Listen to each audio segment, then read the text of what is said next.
सुबह की हल्की बारिश, ठंडी हवा और खाली सड़कें माहौल अपने आप ही करीबी पैदा कर रही थी।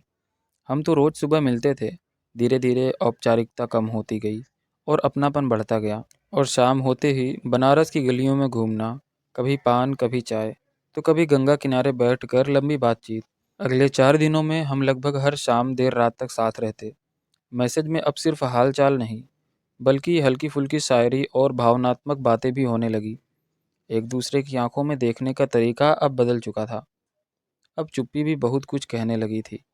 प्रशिक्षण का आखिरी दिन आया। वसुंधरा जी आगरा जाने वाली थी। बस रात के 11 बजे की थी। शाम को उन्होंने मुस्कुराकर कहा, आज तो आपके साथ पूरा समय मिलेगा। तय हुआ कि शाम को साथ बिताई जाएगी। शाम को फ्रेश होकर उन्होंने मुझे कमरे में कॉफ़ी के लिए बुलाया। आज उन्होंने जीन्स और टी शर्ट पहन रखी थी। साधारण लेकिन आत्मविश्वास से भरा हुआ अंदाज। कॉफ़ी आई। कमरे में सन्नाटा था।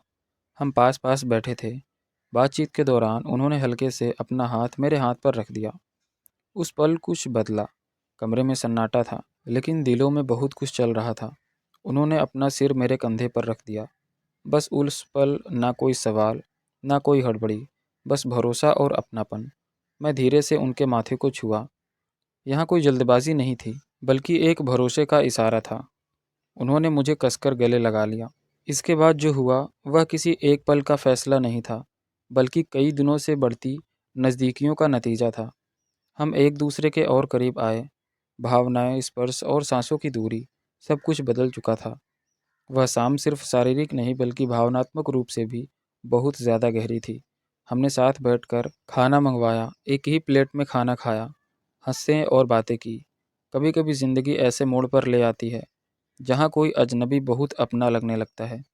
समय का पता ही नहीं चला। घड़ी देखा तो रात के 1:30 बज चुके थे। मैंने उनके लिए एक कैब बुक की और उन्हें बस स्टैंड तक छोड़ने गया। बस में चलते समय उनकी आंखों में एक अलग सा भाव था, कुछ अधूरा, कुछ यादगार। बस चलती गई और मैं वहीं खड़ा रहा। जिंदगी भर साथ नहीं चलती, लेकिन यादों में हमेशा रहती हैं। वसुंधरा जी के साथ बिताया वह समय, जो आज भी मुझे बहुत कुछ सिखा जाता है। यही थी स्कूल टीचर के साथ प्यार और आकर्षण की कहानी।